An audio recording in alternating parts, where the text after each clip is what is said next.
Assalamualaikum dan selamat sejahtera. Memberi tugasan kepada murid melalui Google Classroom semudah, tak perlu kita nak fikir soalan apa yang saya nak berikan kepada murid. Cukup sahaja kita tentukan kelas apa yang saya nak berikan, subjek apa dan bab apa. Dan selebihnya kita serahkan kepada Gemini di dalam Classroom. Bukan Gemini di dalam website, tetapi Gemini di dalam Classroom. Jom saya tunjukkan caranya. Macam biasa kita menggunakan komputer, masuk ke Google Chrome kita. Daripada Google Chrome ni kita akan buka Classroom. Pastikan dalam Classroom tu dah ada kelas yang kita nak hantarkan tugasan. Macam ni saya ada 5 Arif dan 5 Bestari. Yang saya masukkan Gemini di dalam Classroom tu adalah di sini. Gemini. Klik Gemini. Kemudian bahagian ni ada banyak macam-macam pilihan. Saya nak fokuskan ke sini saja. Generate a quiz.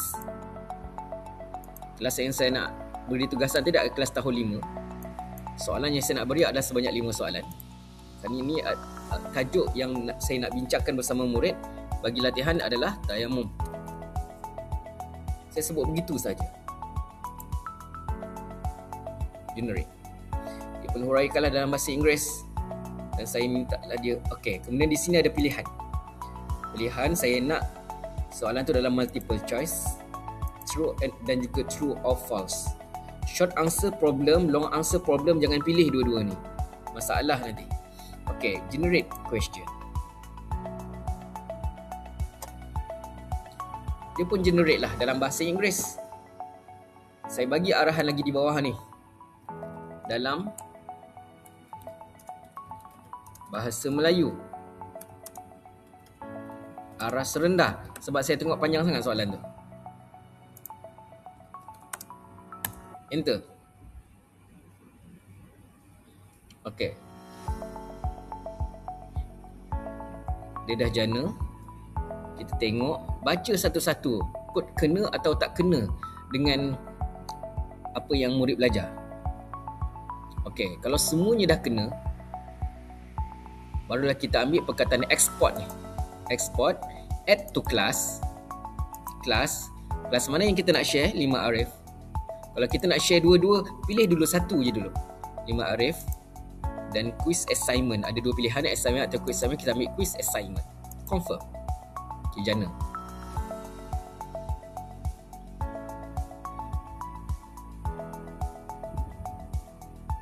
Okay, sampai di sini. Dia dah masukkan dalam Classroom kita. Masukkan tajuk. Yang ini adalah dalam bidang ibadah. Tayamum. Latihan 1. Tak kisahlah tajuk apa yang cikgu nak bagi kan, supaya tersusun. Okey, di sini saya nak hantarkan juga ke dalam kelas 5 Bestari. Okey, di bawah ni due date tak perlu letak. Topik. Tentukan dia subjek apa. Kalau di sini saya dah letak pendidikan Islam. Okay, kalaulah Classroom cikgu tak ada subjek-subjek lagi, create topik dan tulis subjek apa. Tapi disebabkan di sini saya dah ada topik, saya dah ada subjek, saya ambil pendidikan Islam. Okay, kemudian oleh kerana 5 soalan sahaja, point markahnya 5 markah. Okay, kemudian apa yang nak diubah lagi? Ni dia, Google Form yang dia jana. Klik. Sebab tak cantik dia punya tajuk dia. Okay, kan? Nampak kan? Tak cantik tu. Jadi saya kembali ke sini. Saya ambil tajuk di sini. Saya tukar. Paste. Termasuk juga di atas ni. Ini tajuk file. Paste juga. Kemudian di sini arahan simple saja. Jawab semua soalan. Soalan dengan baik. Saya pun nak masuk juga dalam form description. Okay, dah selesai. Tak perlu nak ubah apa-apa di sini. Cuma nak tukar tajuk saja di sini dan masukkan arahan di sini. Di sini pun sama, dah lengkap. Tajuk dah ada, arahan dah ada. Kelas kita dah tentukan dua-dua kelas saya nak hantar. Kemudian topik tu adalah subjek. Dah ada. Maka dah ubah kepada 5. Tak ada lain. Terus saja assign. Hantarkan kepada murid. Dia akan jana. Walaupun di sini nampak macam tak ubah, tapi sebenarnya dah ubah pun. Bisa dia hantar, nanti kita akan perasan dia dah ubah. Okay, saya nak semak. Bila kita dah send tadi kan, dia akan patah balik ke sini. Saya nak biarkan website ni Sebab kod-kod saya nak buat soalan lain, saya terus masuk kat sini je.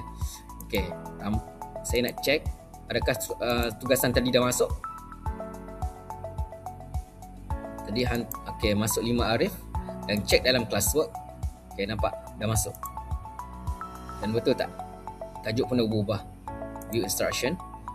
Kan jawab semua soalan dengan baik. Ni soalannya. Ini dalam 5 Arif. Okey, 5 Bestari. Classwork. Kan dah masuk tu. Sama macam tadi. View instruction. Dah ada. Okey, semua dah ada. Itu saja yang saya nak tunjukkan cara kepada cikgu. Semudah itu nak menghantar tugasan kepada murid. Selamat memberi tugasan kepada murid. Selamat mendigitalkan murid-murid SKTMIA. Terima kasih kerana sudi menonton.